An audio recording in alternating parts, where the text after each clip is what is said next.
All right. Good evening.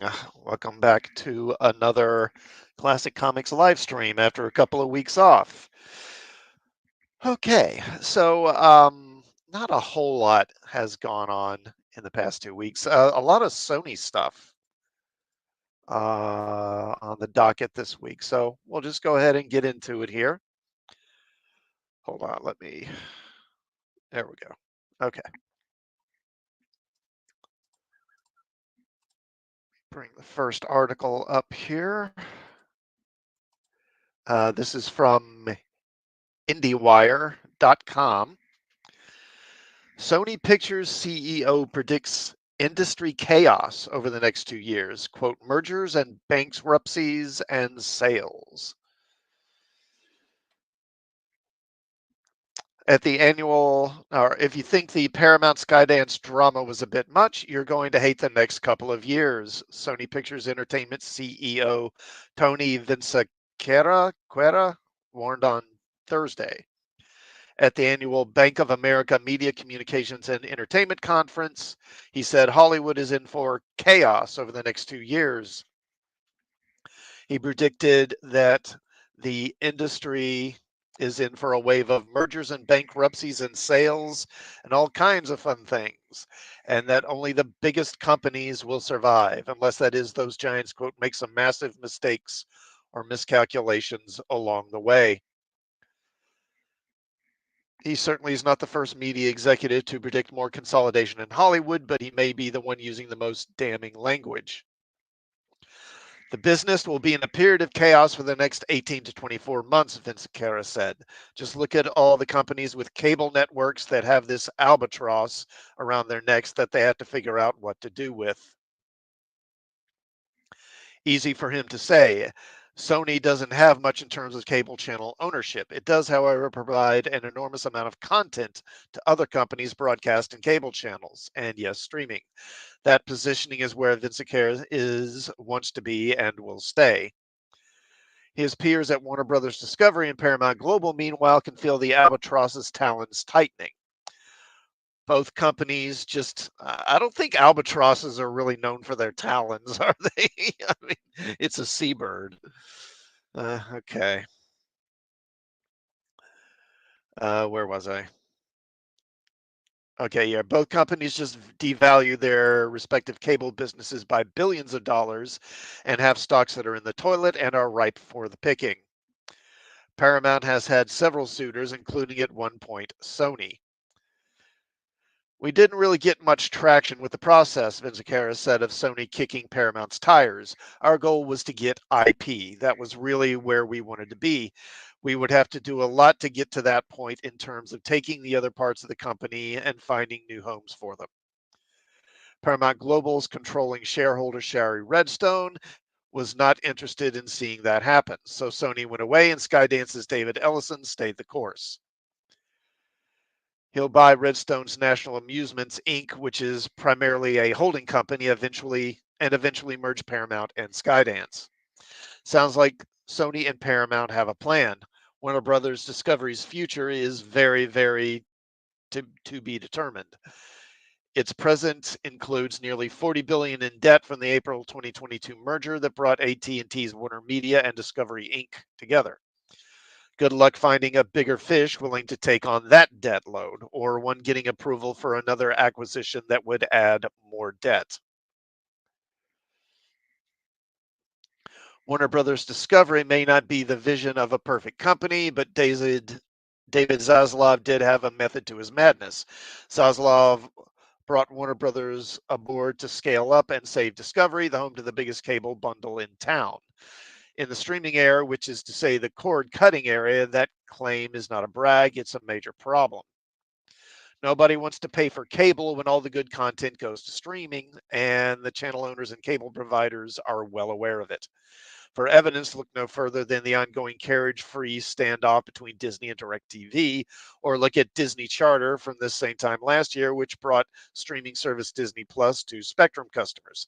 That's pretty much what DirecTV is after. Without a broadcast network and such a heavy cable presence, Warner Brothers Discovery is more like AMC Networks than it is Paramount Global. or Disney. Just this week, the writing on the wall told AMC to voluntarily serve up its core streaming service, AMC Plus, to all of Charter Spectrum TV's customers for free. It was the right play and possibly the only play. Vince Acquera thinks we'll see a lot more carriage battles in the years to come. Yeah, so I mean, this isn't a huge surprise. And, as they say in the article here, it's not like people didn't see this coming, but the huge debt they've taken on in part because of getting these streaming services going is just a big part of the problem. And yeah, there's going to be, like he says, there's going to be consolidation. The big fish are going to eat the little fish. And I would imagine when the dust settles, it's going to be something along the lines of, you're going to have Netflix, you're going to have Disney, you'll have probably some kind of combination of Warner and something else, with HBO and all that, and then maybe one or two others. Okay. And this isn't the only Sony story I've got. Let me move on here.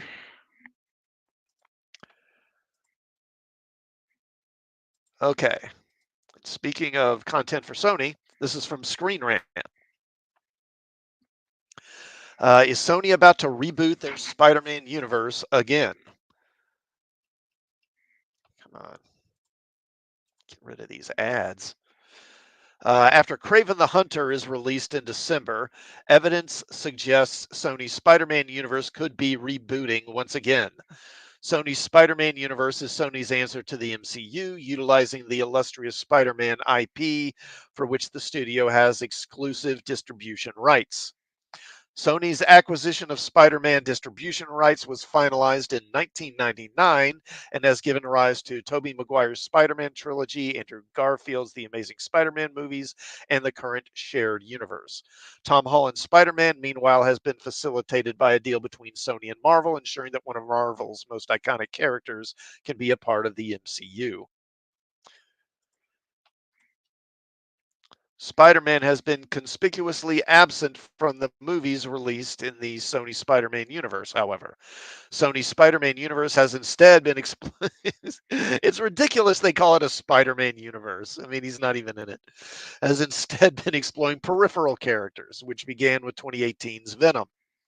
6 years and 4 installments later, Sony's cinematic franchise is looking decidedly unstable after its most recent release, Madam Web, flopped hard and was critically lambasted as one of the worst superhero movies ever made.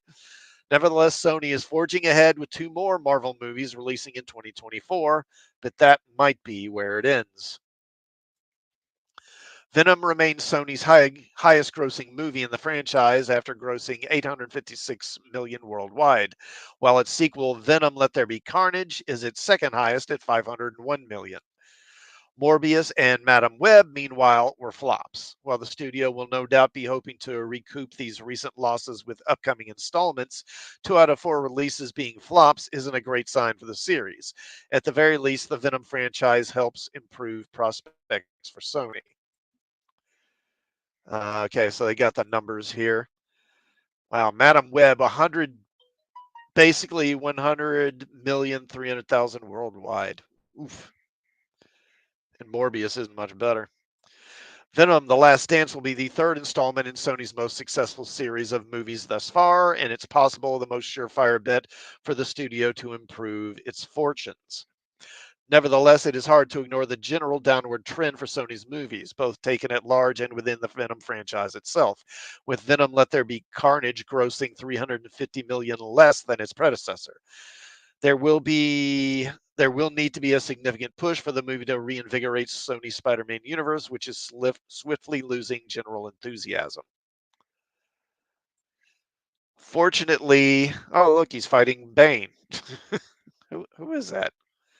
I guess that's just like a wrestler. A luchador. Unfortunately, Venom: The Last Dance, as the name itself suggests, is likely the final Venom movie. This tracks with Tom Hardy, the franchise's leading star, suggesting that Venom 3 will be his final outing as Eddie Brock. This puts a lot of pressure on Kraven the Hunter to prove that it can keep the torch burning for Sony.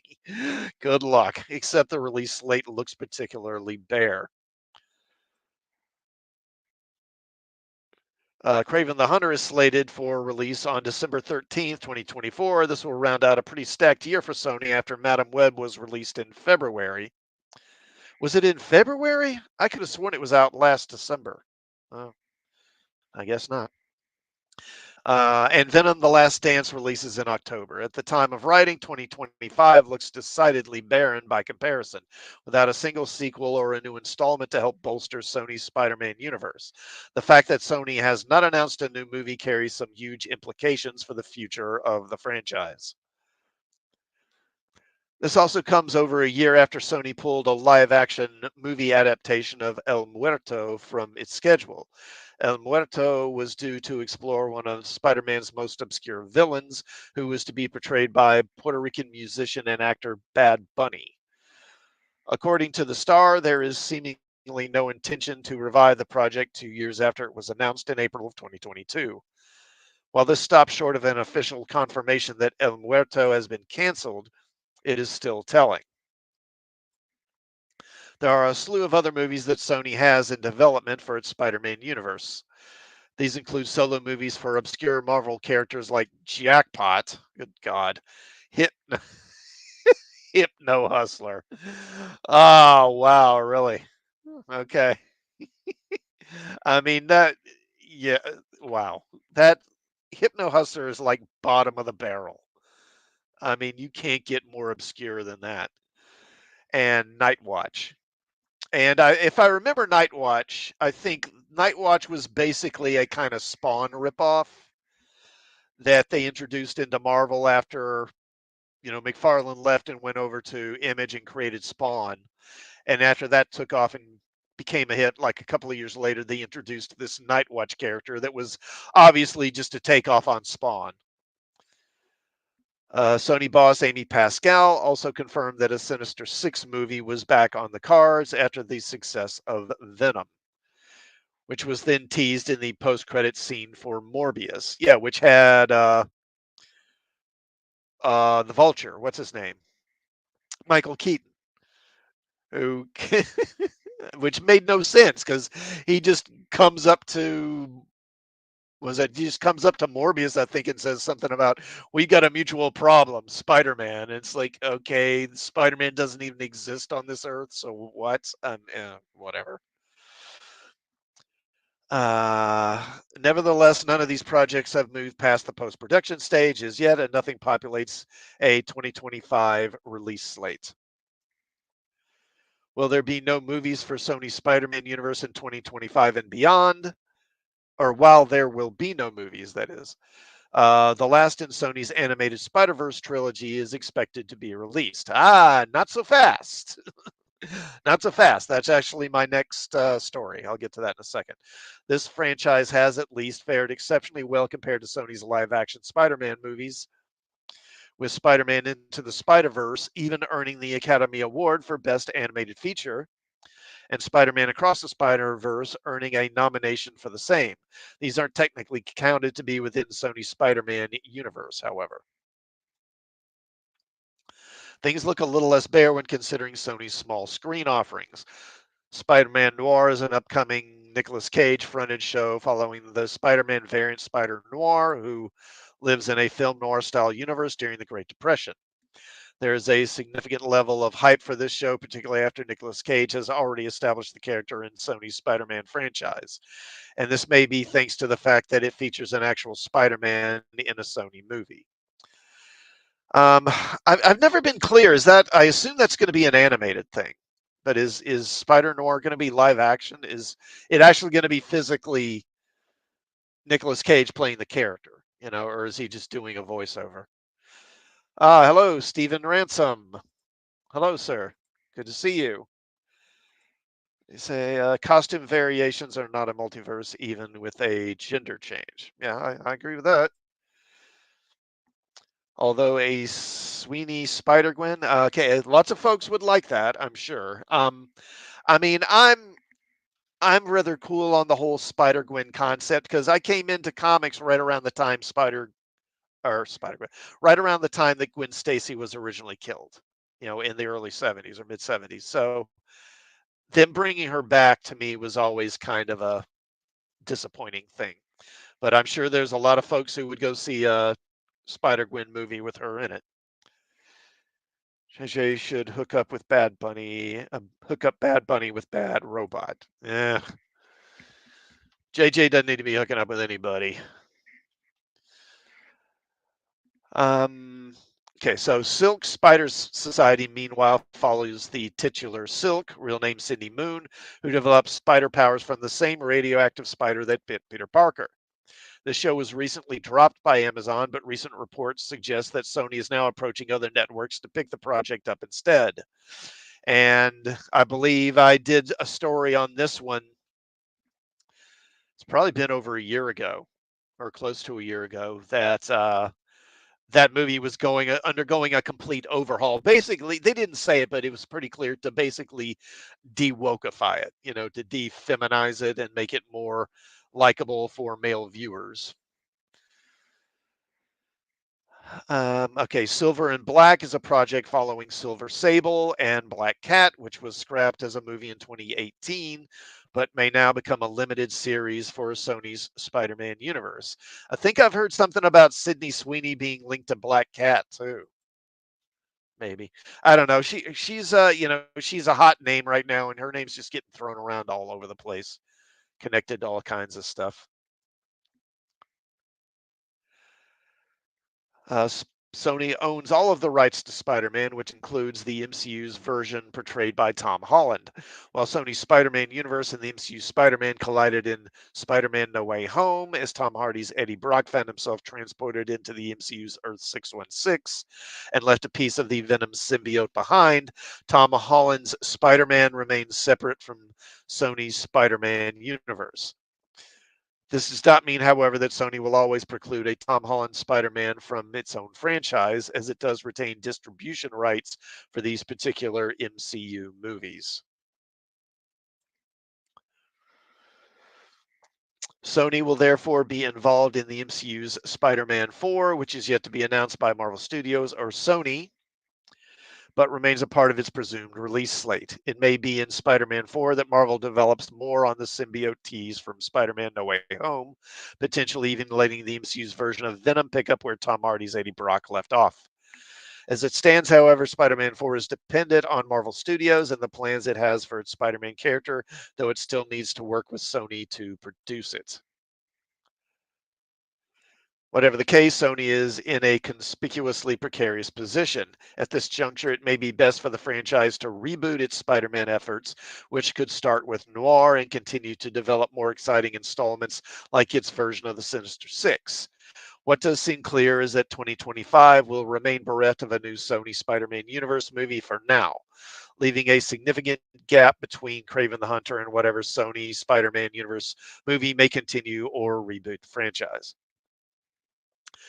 Now, one thing you could say is, well, why don't they just make their own Spider-Man movies? They've done it before, but I would imagine that this agreement they have with Disney and or Marvel Studios probably precludes them making their own Spider-Man character, their own version of Peter Parker, and making movies with him, because that would be an obvious conflict with the MCU one. And let's face it, the whole deal with the Marvel Studios, it's a pretty good deal for Sony because generally it's, I believe, Marvel Studios which really produces these movies, and I think they put up most, if not all, the money. So the money that Sony's getting from it, is largely coming at a very low cost to them. I'm sure they'd love to be able to do more with it, but I think they're probably doing okay. And as long as that deal with Sony or with Marvel Studios is in place, they're probably not going to be doing their own Peter Parker style Spider-Man. These sort of variants like Spider Noir and what's his face, Miles Morales. Those are probably as close as you're going to get. Although they have repeatedly talked about doing a live action Miles Morales movie. Speaking of which, so that'll be my next one here. Okay, and this is from what is this? Maris Station is this website? I don't know. Kind of an odd name. Okay. Sony has delayed Spider-Man Beyond the Spider-Verse until 2027 for creative reasons. The third and final entry into the Spider-Verse trilogy has just been delayed until 2027, reportedly scrapping all of the work done on it so far. Ouch. I'm guessing that's quite a bit of work because, I mean, it was supposed to be out, this coming year. So this thing probably would have been close to, if not in post-production at that point. After the successes of Spider-Man Into the Spider-Verse and Spider-Man Across the Spider-Verse, the third leg of the table for the Miles Morales animated universe was scheduled to be released sooner rather than later. However, the wait is going to have to be longer than expected, at minimum until 2027. The reasons for this are reportedly creative differences and discrepancies around the project. According to Jeff Snyder, Sony has scrapped much of the film's material, and everything will have to start almost from scratch. This is a big deal for fans of the Spider-Verse saga, since the latest installments are enough to be hopeful for Spider-Man Beyond the Spider-Verse, the closing of the trilogy. Okay, in 2018, Spider-Man Into the Spider-Verse made an appearance in theaters and was a brutal success, grossing almost 400 million at the global box office. The premise of the multiverse and the formation of a new hero, or introduction of a new hero, Miles Morales, caused a phenomenon among the public, and the film was a huge success. 5 years later, in 2023, Spider-Man Across the Spider-Verse was released, already considered one of the century's best animated films. This is why the premiere of the third part of the trilogy, Spider-Man Beyond the Spider-Verse, has long been awaited since then. However, we will have to wait until 2027 at least to enjoy the perfect closure of the trilogy. Follow Maris Station USA on X, your video game and entertainment website for all the news, updates, and breaking news from the world of video games. So I've never heard anything clear about exactly what the creative differences were. The earlier films, I mean, they were pretty good. I saw them both, and I liked them. I didn't think, I had some issues with them, but overall, I thought they were pretty good and entertaining movies. The animation was great. I really liked. So I don't know. I'm wondering what the issue is here, because you would assume they would be doing something along the lines of the previous two movies, and I didn't see anything in those that was particularly objectionable. There was some wokeness, there was a bit of that stuff in there, but it wasn't heavy-handed, at least. Like in the sequel, I had that Spider Woman who was, first of all, she was black instead of white, and she was pregnant. And also Peter Parker, the older Peter Parker, he spends the whole movie carrying his daughter around on his belly like he's pregnant. You know, so there was some stuff, but overall, I did enjoy the films. So I don't know what the issue is here. And as far as I know, no one's really said why this happened, why they scrapped everything. And it must have been pretty bad because, again, I don't know the exact budgets on these films, but I'm figuring, got to be over 100 million, surely, for an animated, excuse me, for an animated movie. So I don't know. I guess we'll find out in 2027, or at least find out what the new movie looks like. Okay. And speaking of scrapping stuff and starting over, hold on a moment. Let me take a drink of water here.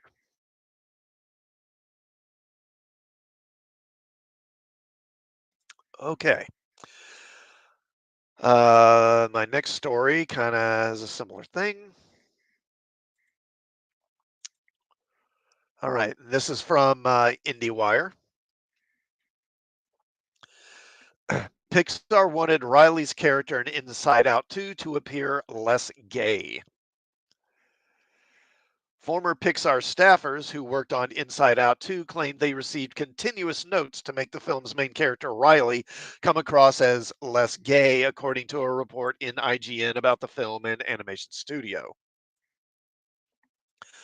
Among 10 former Pixar employees who spoke to IGN, all of whom remained anonymous, one said edits ramped up to Inside Out 2 after the conclusion of the WGA strike last fall, with special attention given to removing any traces of romantic chemistry in the relationship between Riley and supporting character Val. And I haven't seen the movie, by the way, so I don't know, but I'm I would guess I guess maybe this one is Val here. I don't know. And they were originally maybe, as they are wont to do, kind of putting in kind of a low key sort of lesbian relationship between them. The sources told IGN the edits involved just doing a lot of extra work to make sure that no one would potentially see them as not straight. In the film, what you saw, nothing about Riley says that she is gay, but it is kind of inferred based on certain context. And so that is something that they tried to play down at multiple points. I mean, you mean aside from her playing hockey, being a female who plays hockey. Another said leadership allegedly felt uncomfortable about the queer themes in the film and that the thwarting of such was a big thing throughout development. Disney declined to comment for the IGN report and declined to comment to IndieWire. Inside Out 2 made box office history as the highest grossing animated film of all time. Wow, I didn't realize it made that much. By earning 1.6 billion globally. The film follows the conflicting emotions inside of Riley's head as she navigates adolescence. However, the IGN article attests that the supposed edits to Inside Out were a reaction to the box office flop of Lightyear, which included a same sex kiss. Disney originally edited out the kiss for international markets after it was banned in Saudi Arabia, but restored it after public and internal uproar. And I think what we're seeing is that Disney's they've finally gotten to the point where they're tired of losing money and saying, we don't care if the woke activists don't like it. We don't care if the LGHGTV community doesn't like it. We're going to start avoiding this stuff. It is, as far as I know, still a thing where leadership, they'll bring up Lightyear specifically and say, oh, Lightyear was a financial failure because it had a queer kiss in it, one source said. That's not the reason the movie failed. Now, it may not be the only reason, but I doubt that it helped. Pixar CEO Pete Docter in February 2023 said the animation company had to do, quote, a lot of soul searching after the film flopped and publicly said the reasons for its failure was because it, quote, asked too much of the audience, giving them a science fiction film when people were expecting to see a Toy Story movie with Woody, Buzz, and Mr. Potato Head. Another source in the IGN article pointed out that Riley is, quote, not canonically gay, as Pixar released a short film in 2015 that showed Riley's first date with a boy. Well, that doesn't mean a dang thing, because in comics, characters like Iceman, Bobby Drake, and Tim Drake have been dating girls for years, and then when the people in charge decided, they said, "Oh, you know what? They're really gay. Just they were closet or they're bi." That's what they'll do is they can just say, "Well, she's bi," and then just have her never actually date a boy again. But the film led many fans to read the film as queer coded, and some critics even felt baited by a sequence in the film in which Joy, Amy Poehler, comes face to face with what's described as Riley's deep, dark secret that many presumed to be a revelation that Riley was queer. Docter, who directed the original Inside Out and was, according to IGN, allegedly an uncredited co-director on its sequel, recently publicly emphasized that Pixar should produce universal stories. A source told the publication that translated to something that's very homogenous that anyone can relate to. IGN elsewhere in the piece said some employees who were laid off before the film's release were unable to receive a bonus for their work. Others described working conditions in completing the film as a quote unquote shit show and making Inside Out 2 a success after the disappointment of Lightyear became an all hands on deck studio emergency. Really? That was the pressure felt by everybody, a source said. We need this movie to succeed because we won't have a studio otherwise. Wow, really? We need this movie to succeed because we won't have a studio otherwise. Yeah, so I guess they really are facing financial pressures now, serious ones that are forcing their hand. And that is the pressure that everybody felt the whole time. Even now, I think people are gone, still feeling the pressure of, oh my God, we did it, we did it. Okay,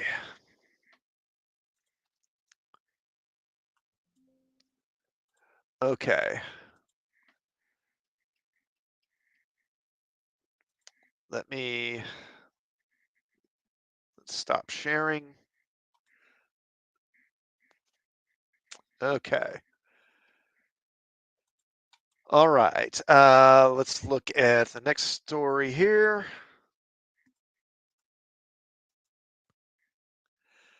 Okay, and this is from Deadline.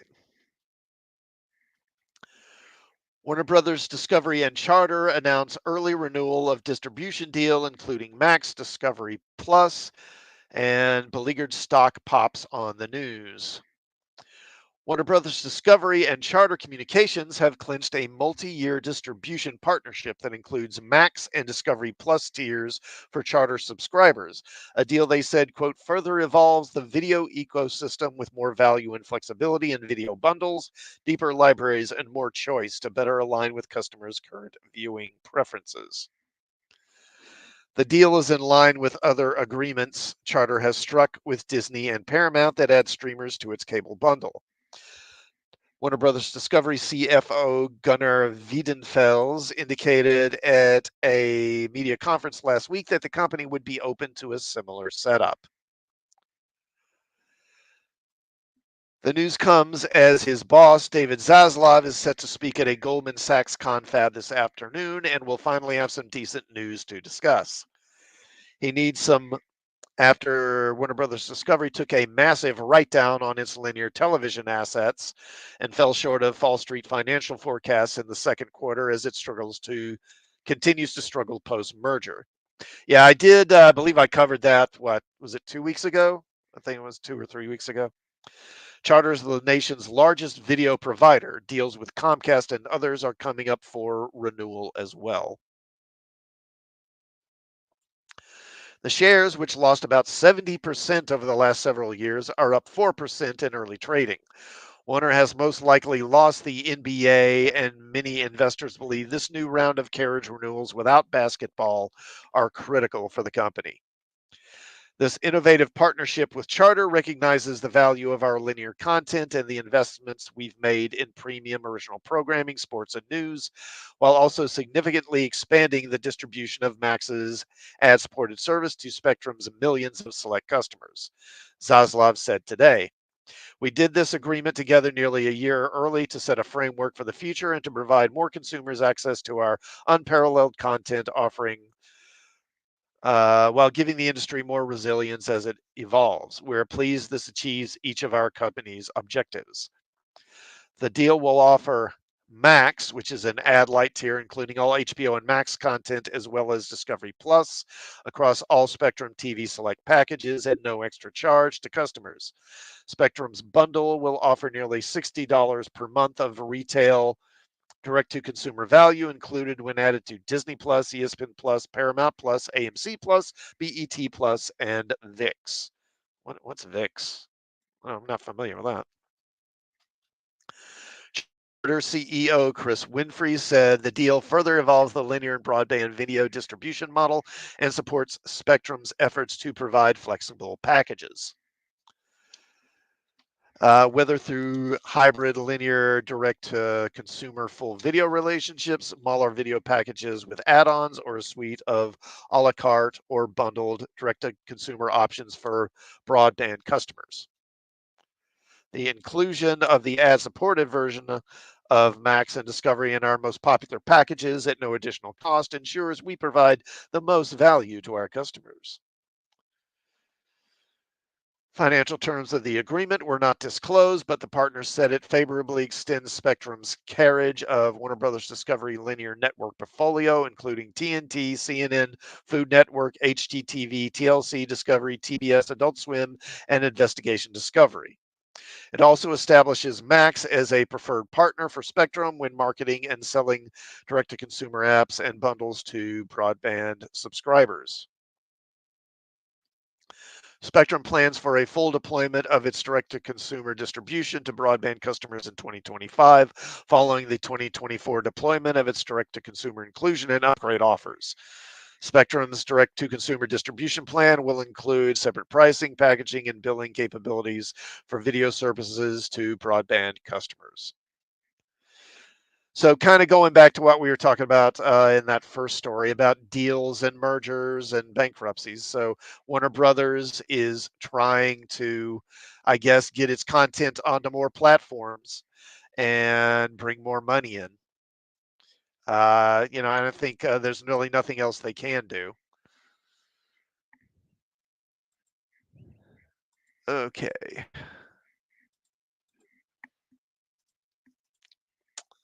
All right. Not a whole lot left here. Only, where am I at? 36. Okay. So, this won't be too long, this stream. All right, so the next one,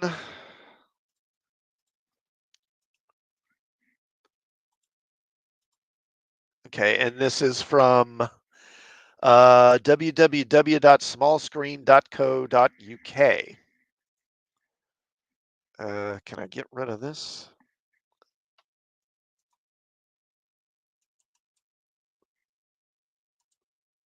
I guess not.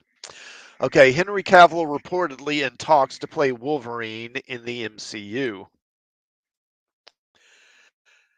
And what could be one of the most exciting casting rumors of the year, sources at Cosmic Book News have revealed that Henry Cavill is reportedly in talks to take on the role of Wolverine in the Marvel Cinematic Universe. As a longtime fan of both Cavill and the X-Men, I couldn't be more thrilled at the prospect. Could we be seeing the former Spider or former Superman don the iconic adamantium claws? The thought alone sends shivers down my spine. According to the report, Marvel Studios is keen on bringing Cavill into their ever-expanding universe, and what better role than the rugged, quick-healing mutant Logan, aka Wolverine? The MCU has been known for its stellar casting choices. Yeah, I mean, yeah, for the most part. And adding Cavill to the roster could be a masterstroke. Given his impressive physique, brooding charm, and action hero credentials, it's no wonder fans are buzzing with excitement. This all comes after Henry Cavill made a surprise cameo as Wolverine and Ryan Reynolds in Hugh Jackman's new MCU movie, Deadpool and Wolverine. Honestly, seeing him in the role made me believe he was literally born to play the iconic character, and I think that people at Marvel Studios agree. Imagine seeing the dailies from the set of Deadpool and Wolverine the day Cavill turned up on set to film his Wolverine cameo. It must have been a light bulb moment for everybody at Marvel. Wolverine has always been a beloved character, with Hugh Jackman's portrayal in the X-Men series setting a high bar. Jackman's Wolverine became a cinematic legend, balancing ferocity, ferocity with vulnerability. Replacing him is no small feat, but if there's anyone who could step into those shoes, it's Henry Cavill. Cavill's work as Superman in the DC Extended Universe showcased his ability to embody iconic characters with depth and gravitas. For those unfamiliar, I mean, who isn't familiar? I'll go ahead and skip that part. They basically just talk about Wolverine and what his powers are. He's known for his gruff exterior, a troubled past, and a heart of gold buried deep beneath layers of muscle and snark. It's a role that demands a certain ruggedness and charisma, qualities that Cavill has in spades. Bringing Cavill into the MCU is not just about finding a new Wolverine, it's about expanding the universe in thrilling new ways. Marvel Studios has been on a roll with its Phase 4 projects. Has it? Really? I don't know. And the introduction of mutants, I mean, they've got a big hit with Deadpool and Wolverine, definitely. And the introduction of mutants is one of the most anticipated developments. They're into phase 5 now, though, aren't they? I thought they were into phase 5 at this point. With the multiverse concept now in play, the possibilities are endless. We could see crossovers, alternate realities, and a fresh take on the X-Men franchise. Because I thought that Ms. Marvel was like, or not Ms. Marvel, but the Marvels. I thought that the Marvels, like it was ending phase 4 or starting phase 5 or something like that. Or maybe I'm remembering it wrong. Moreover, Cavill's inclusion could signal a significant shift in the MCU's tone and storytelling. His portrayal of Geralt of Rivia in The Witcher on Netflix demonstrated his ability to handle complex, morally gray characters. Wolverine, with his dark history and internal conflicts, could benefit from Cavill's nuanced performance style.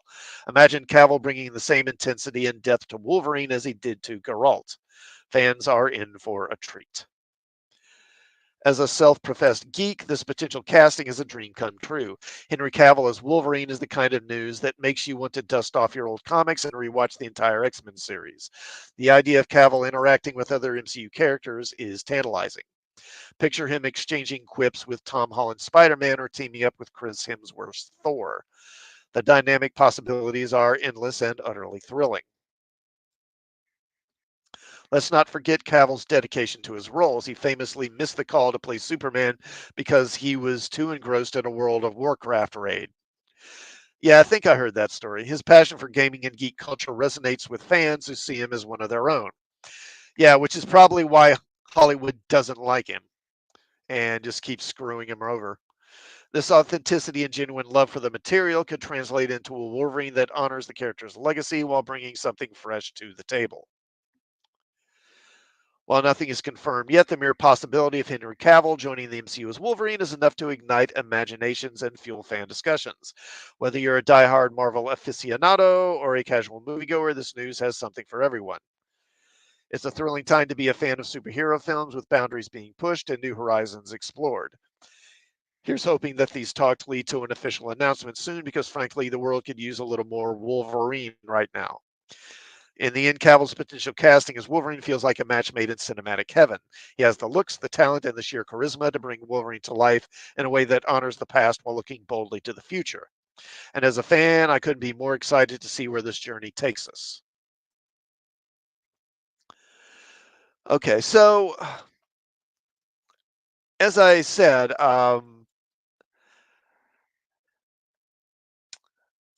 Stephen Ransom says Weapon GQ.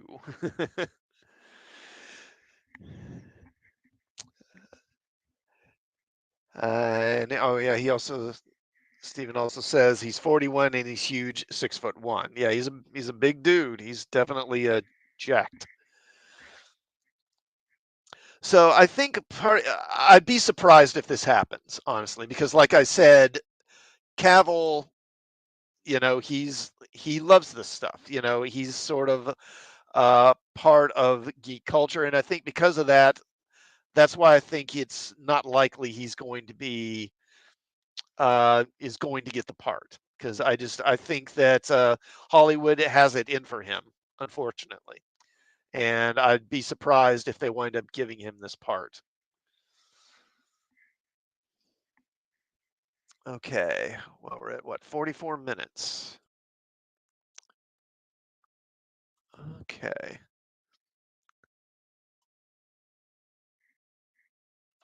Okay, and here's another story here, and this is another one involving. Oh, Stephen Ransom says I like Harry Potter for Logan. Daniel Radcliffe. Yeah, I mean I've seen people throw that name around. Yeah, I don't know. Maybe he could do it. The thing is that Logan is kind of a tricky role, to cast, especially if you're going to try and do it anything like the comics. Now, obviously, in the comics he's supposed to be 5'3". That's his official height. And if you saw Deadpool and Wolverine, of course, there was that one scene where they have the little Wolverine who's like supposed to be size appropriate, although I saw in an article, I think that they because they got a body double, and they stuck Jackman's face on him, and that guy's actually 5'1". He's like really small. But in the comics, he generally isn't really drawn as 5'3". I'd say generally speaking, he's drawn as being probably more around 5'7", 5'8", maybe 5'6" at the least. You know, kind of around in that area. Um, but obviously, I don't think they'll be constrained by that because Jackman has been so popular in the role, and obviously he's 6'1" himself, I think. So obviously way bigger. And you know, for the masses, you know, the average person in the street doesn't care. They don't really care if Logan is 5'3" or not. Um, of course, Jackman sort of lucked into the role because who was the guy? Oh, what was the actor's name that was originally gonna play it? It was like it was like a Welsh actor or something. What was his name? Um, okay, hold on. I'm blanking on the name. Let me look that up. Let's see here.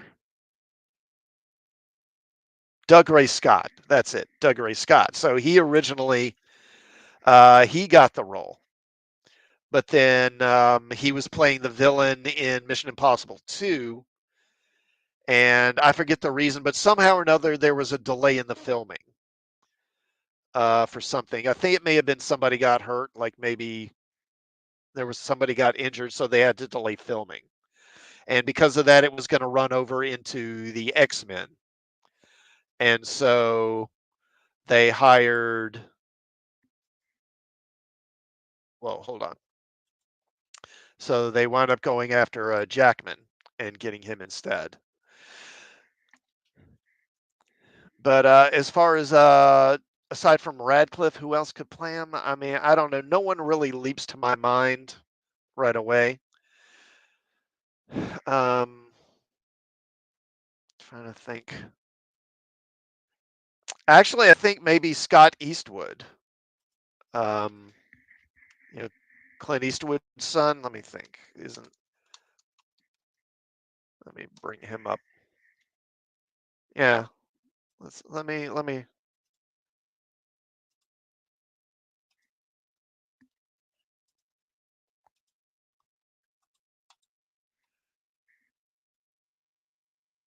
Come on. And Stephen Ransom says Jason Stamos. Do you mean Jason Stamos? Let me look that up. Do you mean Jason Statham? Is that who you mean? Jason.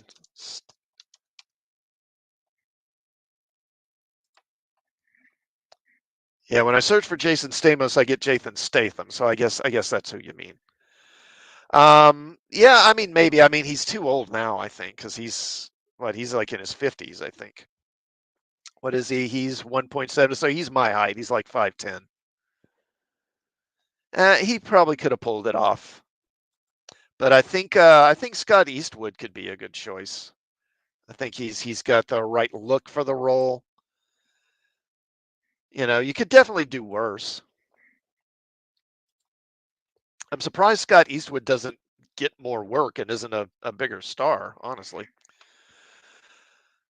Okay, so let's move on here. So my next story, again, going back to the whole thing of Hollywood deals and studios scrambling to make deals in order to survive. This is from the Hollywood Reporter. Lionsgate inks deal with AI firm to mine its massive film and TV library.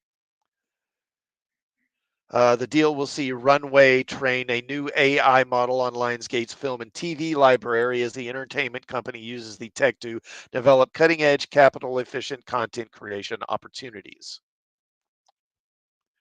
In other words, we're going to start making AI movies, and they won't be the last ones to do it. In a significant move, Lionsgate and the video-focused artificial intelligence research firm Runway have inked a deal that will see Runway train a new generative AI model on Lionsgate content and will see the entertainment company use the tech as it produces future film and TV projects. While details are scarce, the companies say that the new model will be customized to Lionsgate's proprietary portfolio of film and television content and exclusive to the studio. The purpose will be to, quote, help Lionsgate Studios, its filmmakers and directors, and other creative talent augment their work.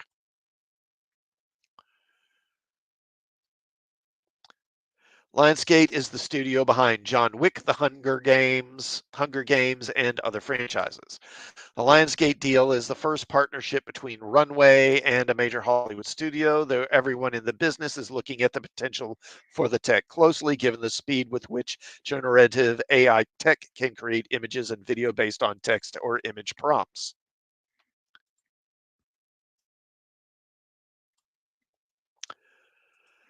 It can also, as insinuated by Lionsgate Vice Chair Michael Burns, ultimately serve to reduce costs, something that every studio is interested in, but particularly Lionsgate, which has long relied on films and series that are produced at more modest budgets compared to the blockbusters at some counterparts. Runway is a visionary, best in class partner who will help us utilize AI to develop cutting edge, capital efficient content creation opportunities, said Burns. Several of our filmmakers are already excited about its potential applications to their pre-production and pre or post-production process. We view AI as a great tool for augmenting, enhancing, and supplementing our current operations. Of course, AI tools have also become a flashpoint for Hollywood, with unions worried about the impact on jobs, actors and musicians worried about misuse of their likenesses, and studios worried about the legal ramifications. In the past week alone, California Governor Gavin Newsom signed a law that regulates AI performance replicas, and a documentary producers group released guidelines on how generative AI can and should be used in the genre.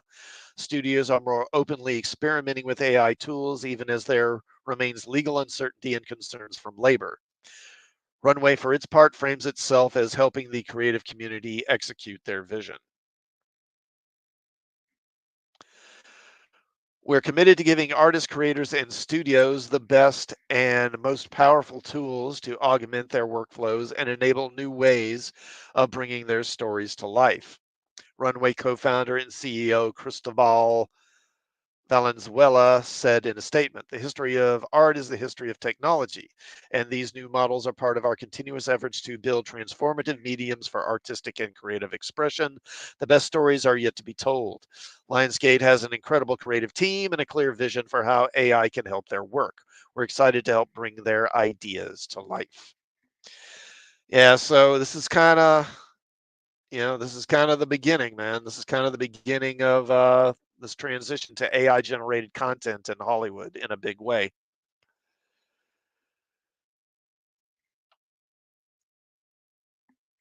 And Stephen Ransom says, at least AI will follow canon by definition. I mean, in some ways it will, but ultimately the people that are running it are going to make that decision. So I don't think that's a guarantee necessarily. And it's interesting because will like John Wick 6 be an AI generated movie, or something like that? I mean, I don't think we can rule it out. And Steven says Henry Ford would approve of automated filmmaking. Yeah, maybe so. Yeah, I mean, it is unfortunate that they're just this is going to involve cutting out a lot of the people involved in filmmaking. It's just not going to be the same thing. And I have misgivings about it, but I also don't really see anything that's going to stop it either, unfortunately. Okay. Where am I at here? So 54 minutes. Okay, so time for one more, and then I'll call it a night here.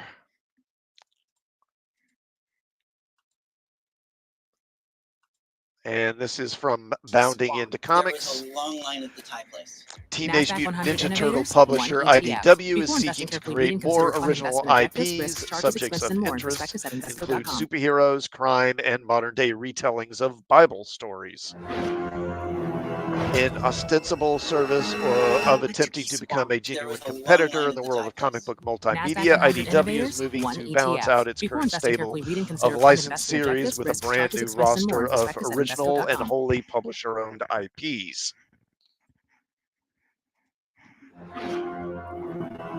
As recapped to the public by Bleeding Cool's Rich Johnston, this pivot for the Sonic the Hedgehog and Teenage Mutant Ninja Turtles publisher was first revealed by company CEO Davide Jonas during an impromptu investors call on September 16th. Speaking to shareholders in relation to that IDW's Q3 2024 earnings call that same day, it's unclear whether the investment call took place before or after the earnings report. Jonas began by admitting that the publisher has had, quote, a pretty rocky last 5 to 7 years. Gee, I wonder why. The company went public around 2009, and it was just a publishing company that really didn't do entertainment or entertainment exploitation, he explained. And as a publishing company, the business was quite profitable. It was a small company, entrepreneurial. Every dollar that was made went back into reinvesting into the business, but there were real cash reserves for the company. Around 2013, the company made the decision to make a foray into entertainment and decided to become something of a studio and a producer, Jonas continued. While we are now reaping some of the benefits with Winona Earp as an example, those were costly investments and frankly did not pay off. It ended up causing IDW significant financial stress towards the end of 2019 and 2020. The company just had to pay off loans for the productions as well as investments into entertainment as an asset class, doing scripts and development and building a studio. If those things had panned out, I think everybody would be on a yacht clinking glasses and saying how brilliant that idea was. In retrospect, it didn't work out and those investments didn't pay off. In other words, they decided they were going to be an in-house movie studio and produce their own movies. Good night, Stephen. Thank you for stopping by, sir. Good to see you. Have a good night. Okay.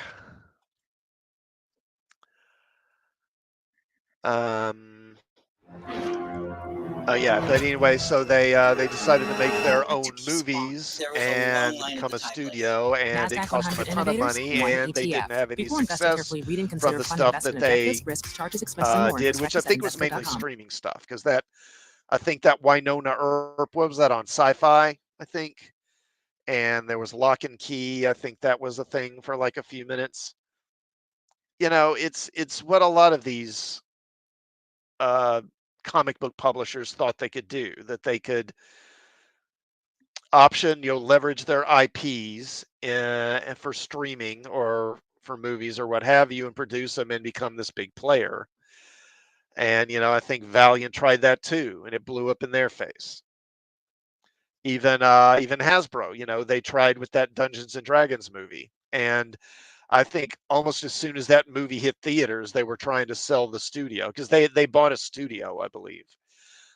So they could produce the movie themselves. And then when the movie came out and didn't do well, they immediately tried to unload that thing.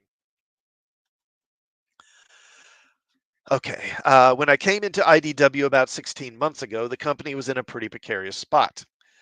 They had gotten back down to a place where they were pretty low on cash. By the time we were able to staunch the bleeding, the company had gone from the start of the year at about $10.5 million in cash to about $3.5 million.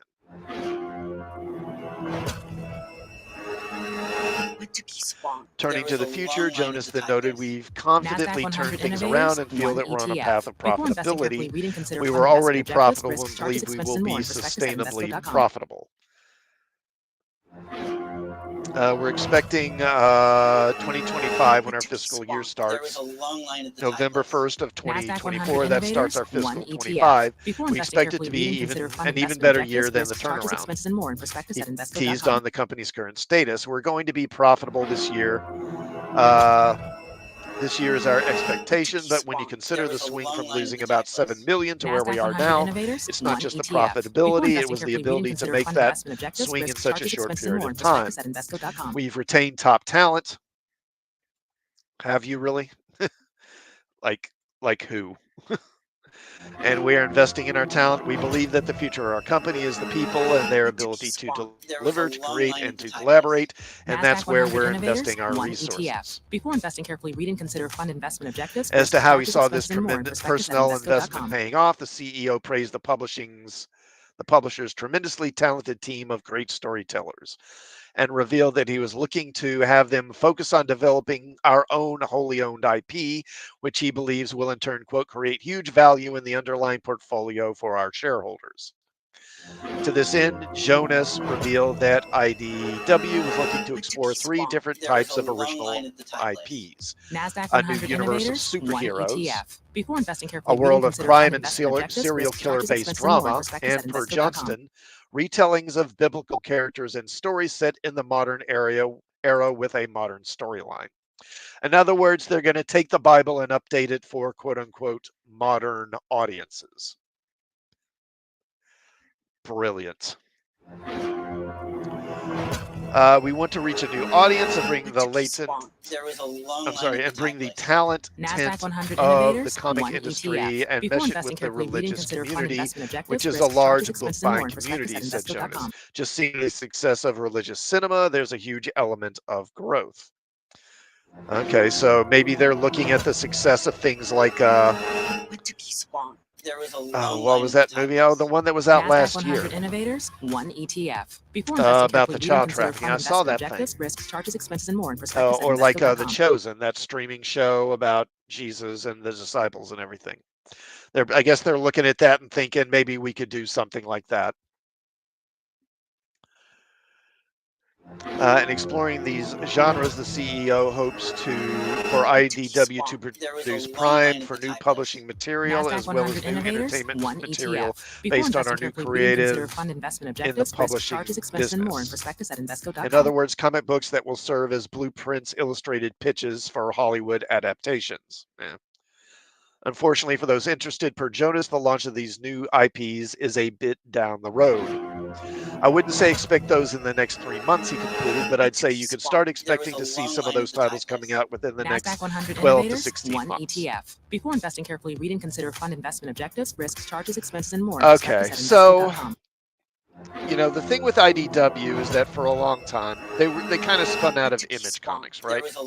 And initially they were NASDAQ doing a 100 lot of Innovators, creator-owned 1 stuff. ETF. Before investing, carefully I read and believe consider that's fund where, investment objectives, risks, charges, expenses, and more in prospectus at invesco.com. like I say, there was Lock and Key and Winona Earp and some other things originated there. But then they wound up transitioning to becoming largely doing licensed stuff. As you can see here, Teenage Mutant Ninja Turtles, that's been their big thing. They did with that Teenage Mutant Ninja Turtle story, The Last Ronin, a few years ago, which was a NASDAQ huge 100 hit and it Innovators, really has 1 kept their ETF. company Before afloat. investing, carefully read and consider fund investment objectives, You wonder risks, where they'd charges, be if expenses, they and more in hadn't had prospectus that at one. invesco.com. And but they've also had like the Star Trek license and Pokemon, I think, and My Little Pony and other stuff. And supposedly, I think part of the shift is that they're losing some of these licenses. I think I've heard they're losing the Star Trek license, and they've already lost like My Little Pony and some other things. So that's why they're now wanting to transition to quote unquote original IPs. The thing is, why would any creator 1 ETF. Before investing, do carefully that? read and consider fund investment Because objectives, risks, charges, expenses, and more in prospectus what at they're going to invesco.com. do, because it's an old model, that you go to, because that used to be how it was. You went to DC or Marvel and you created stuff for them. Now they kept all the characters and everything you created, all the intellectual content you created for them, and you didn't get any of it. You didn't get any money. But they were the only game in town really that was viable because they're just, other comic companies just didn't last very long. So they didn't offer you any royalties or anything, but they did offer long-term employment, steady employment. But as the direct market grew, particularly getting into the 80s and then in a big way in the 90s, with all these other companies like Image coming up, these other companies had to make offers, and they would offer deals to creators to keep control of their characters, to own their characters, or at the very least to have some portion of the profits, right? The thing is, these days, if a creator has an IP they want to create, I don't know. Why would you go to IDW? Why not just crowdfund it or do a Substack, do or something like that. Like you've seen some creators do, like James Tynion and others have done. Create a Substack and put your stuff out there and charge a fee. Because why would you give these people your intellectual property when you're not going to get any of it? Now, and they may offer some kind of incentive deal where, you'll get a portion of the profits or whatever, but this is IDW. You're not going to make anything on sales for IDW if you're just getting, 1% or whatever, or the 2% of the profit or whatever. That's going to be nothing. Because how many copies of your average IDW series? How much is their average comic? How many issues do they sell a month? Maybe a couple thousand at the most. And you get, so you figure, like, let's say 2,000, and then the average cover price probably going to be around $5. So figure about $5,000 or 10,000 in sales. You're going to get 2% of that. That's going to be what, a few $100 a month. That's not going to be much. So why would anyone really do that? Anyone with any talent is not going to bother with this. They're going to go somewhere else, and they're going to have the NASDAQ 100 innovators, the ETF. Before investing carefully, read and the consider T. fund investment Franklins and objectives, people risks, like charges, that, expenses, and more. and with Prospectus at publishers, with invesco.com. editors like Heather Ontos, that's who you're going to get anyway, because she's a lefty and she's going to bring in other lefties who are going to make crap that nobody's going to want to buy. But I don't know. I guess they'll have to learn the hard way. And modern Bible stories, yeah, that's going to go really well. I'm sure that'll turn IDW's fortunes around. And as for this new superhero universe they're going to create, well, what are they going to do? Because I mean, it's not hard to predict what it's going to be. It's going to be a bunch of lesbians, basically, more than likely. And yeah, I mean, it's just, I don't see this going anywhere. I don't know how much longer IDW can keep going. But the guy's got to put a positive spin on things, I guess. All right, so we're hour 7 minutes, so that will be it for tonight. I should be back next Sunday, and also this coming Tuesday I will be doing another Trek Talk. I had to take a couple of weeks off because I got very busy. The upcoming episode was, I believe it's a Taste of Armageddon. I believe, isn't that it? Let me check. Yeah, Taste of Armageddon. That'll be the next episode.